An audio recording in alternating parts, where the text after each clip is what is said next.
بسم اللہ الرحمن الرحیم۔ ایمان افروز نصیحت۔ اللہ تبارک و تعالیٰ کی طرف سے حضرات انبیاء علیہم السلام اور ان کے بعد ان کے نائبین یعنی حضرات علماء کرام پر یہ ذمہ داری عائد کر دی گئی ہے کہ وہ امت کے سامنے اللہ تبارک و تعالیٰ کی طرف سے قانون شریعت اور احکام خداوندی پیش کرتے رہا کریں اور جنت و جہنم، وعدہ وعید، عذاب و راحت کی باتیں بار بار پیش کرتے رہا کریں اور ایمان افروز نصیحتوں کے ذریعے سے اسلامی شریعت کی خوبیاں لوگوں کے سامنے پیش کرتے رہا کریں۔ اس سے بہت سے ایسے انسان جو ابھی دائرہ اسلام میں داخل نہیں ہوئے ہیں وہ اسلام کی خوبیاں دیکھ کر اسلام میں داخل ہو سکتے ہیں، اور جو پہلے سے دائرہ اسلام میں داخل ہیں اور ان کو ایمان کی دولت پہلے سے حاصل ہے مگر ان کا معاشرہ اور تہذیب و تمدن بگڑ چکا ہے، ایسے لوگ اچھی نصیحتوں کے ذریعے سے اور حضرات انبیاء علیہم السلام کے حالات اور اللہ والوں کے دینی مجاہدے اور اللہ کے یہاں ان کا اعزاز اور ان کے اجر و ثواب کا ذکر سن کر اپنے معاشرے کو سدھارنے اور اپنے حالات بدلنے پر آمادہ ہو جائیں۔ بے نمازی بن جائیں گے، جن کی صورت اور شکل مسلمانوں جیسی نہیں وہ مسلمانوں کے طور طریقے اپنائیں گے، جن کا معاشرہ اسلامی معاشرے سے بہت دور ہے وہ اسلامی معاشرہ اپنانے لگیں گے، جن کا عقیدہ کمزور ہے ان کا عقیدہ صحیح اور مضبوط ہو جائے گا، جو لوگ دن و رات شباب و کباب، جوا، لاٹری، سنیما اور فحاشی ٹی وی وغیرہ میں پھنسے رہتے ہیں وہ یہ سب خرافات چھوڑ دیں گے، اور جن لوگوں کی نگاہوں میں بے حیائی کی کوئی حقیقت نہیں ہے وہ حیادار بن جائیں گے، جن مسلمانوں میں اسلامی تعلیمات کی کوئی اہمیت نہیں ہے ان کے دلوں کے اندر اسلامی تعلیمات کی اہمیت بڑھ جائے گی، ہزارہا بے داڑھی والے بن جائیں گے، کھڑے ہو کر پیشاب کرنے والے بیٹھ کر پیشاب کرنے لگیں گے، محرموں اور غیر محرموں کے درمیان امتیاز پیدا ہو جائے گا، جن بھائیوں میں پڑوسی، رشتہ دار، اعزاء و اقربا کی ہمدردی نہیں ہے وہ ہمدردی کرنے لگیں گے، اور جن جوانوں نے ماں باپ کے حقوق نہیں پہچانے وہ پہچاننے لگیں گے، اور اگر معادنین حضرات انبیاء علیہ السلام اور ان کے بعد ان کے نائب علماء کرام کی نصیحتوں سے کوئی اثر نہ لیں اور اپنی زندگی میں تبدیلی پیدا نہ کریں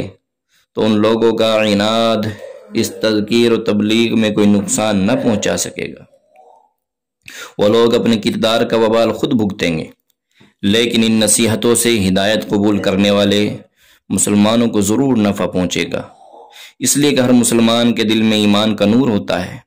اس کو اللہ تبارک و تعالیٰ نے ان الفاظ سے ارشاد فرمایا ہے وَذَكِّرْ فَإِنَّ الذِّكْرَىٰ تَنفَعُ الْمُؤْمِنِينَ۔ اے محمد صلی اللہ علیہ وسلم آپ لوگوں کے سامنے نصیحت کی بات پیش کرتے رہا کریں، اس لیے کہ نصیحتوں سے مومنین کو ایمانی فائدہ پہنچتا ہے۔ اب اس کو ایک مثال سے اچھی طرح سمجھا جا سکتا ہے، مثلا کسی نے لکڑیاں جمع کی پھر اس میں آگ لگا دی اور وہ جل کر راکھ بن گئی، اور جب تازہ آگ جل کر راکھ بن جاتی ہے تو اوپر سے دیکھنے سے محسوس ہوتا ہے کہ اس میں آگ نہیں ہے، حالانکہ اندر آگ ہوتی ہے۔ جب آپ راکھ پر پھونک ماریں گے تو راکھ کے ہٹ جانے سے اندر سے آگ نظر آنے لگے گی۔ مسلمانوں کا بھی یہی حال ہے کہ گناہ کرتے کرتے ایمان کے نور پر سیاہ دھبا پڑتا جاتا ہے، اور یہ ایسا ہے جیسا لوہے کا زنگ ہے کہ زنگ بڑھتے بڑھتے اس پر زنگ ہی زنگ نظر آنے لگتا ہے، اسی طرح ایمان کے اس نور پر پورے طریقے سے سیاہی اور زنگ کا پردہ پڑ جاتا ہے، آخرکار دیکھنے والے کو دھوکہ ہو جاتا ہے کہ شاید یہ مسلمان ہی نہیں ہے، اور نتیجہ یہاں تک پہنچتا ہے کہ مومن ہوتے ہوئے اسے ایمان کی باتیں اچھی نہیں لگتی، نماز سے فرار اختیار کرتا ہے، زکوٰۃ دینے سے گریز کرتا ہے، روزہ رکھنے سے کتراتا ہے، حج کرنے کی توفیق نہیں ہوتی، پڑوسیوں، عزیزوں اور غریبوں کا کیا حق ہے اس پر توجہ نہیں ہوتی، مگر اس کے برخلاف ظلمت کا ہر کام کرنا اس کے لیے آسان، شراب پینا، بدکاری کرنا، سنیما دیکھنا، خود سود کھانا، دوسروں پر ظلم کرنا، یہ سب کام آسان ہو جاتے ہیں۔ گویا کہ اس کے ایمان کے نور پر ایسا پردہ پڑ چکا ہوتا ہے جیسا کہ آگ کے اوپر راکھ کا ڈھیر ہے۔ مگر جب ایسے مسلمانوں کے سامنے اللہ اور رسول صلی اللہ علیہ وسلم کی باتیں بار بار آنے لگتی ہیں اور اچھی نصیحتیں اس کے کانوں میں بار بار پڑنے لگتی ہیں، تو جس طریقے سے راکھ کے ڈھیر میں پھونک مارنے سے راکھ اڑ جانے سے اندر سے آگ نظر آتی ہے، اسی طریقے سے ایمان افروز نصیحتوں کی پھونک مارنے سے ایسے مسلمان کے ایمان کے نور پر جو زنگ آ چکا تھا وہ اڑتا چلا جاتا ہے۔ آہستہ آہستہ اندر سے نور کا ظہور ہونے لگتا ہے، پھر گناہ کرنا اس کے لیے مشکل ہو جاتا ہے اور ہر نیک کام کرنا آسان ہو جاتا ہے۔ مسجد میں جانا آسان، سنیما میں جانا مشکل، دینی کام میں پیسہ خرچ کرنا آسان اور خرافات میں پیسہ خرچ کرنا مشکل۔ غرضی کے تمام برے کام چھوڑنا آسان ہو جاتا ہے اور ہر نیک کام کا اختیار کرنا اس کے لیے خوشی کا باعث بن جاتا ہے۔ اس کو حدیث پاک کے اندر ان الفاظ کے ساتھ نقل فرمایا ہے۔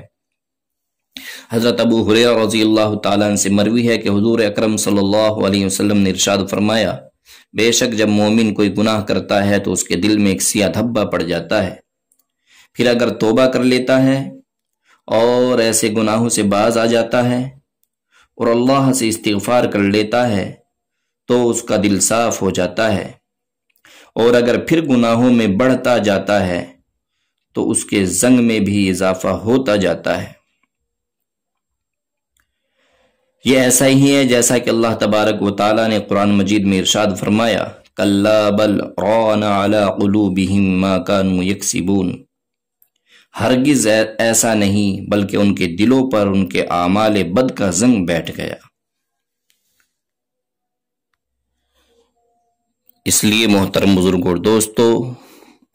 جب بھی کہیں کوئی دین کی بات سامنے آئے، سب سے پہلے تو ہم اپنی نیتوں کو درست فرما لیا کریں، یہ ارادہ کر لیا کریں کہ انشاءاللہ جو سنیں گے اس کے مطابق زندگی گزاریں گے۔ کلام اللہ شریف اور حدیث مبارکہ سے بار بار ہمیں یہی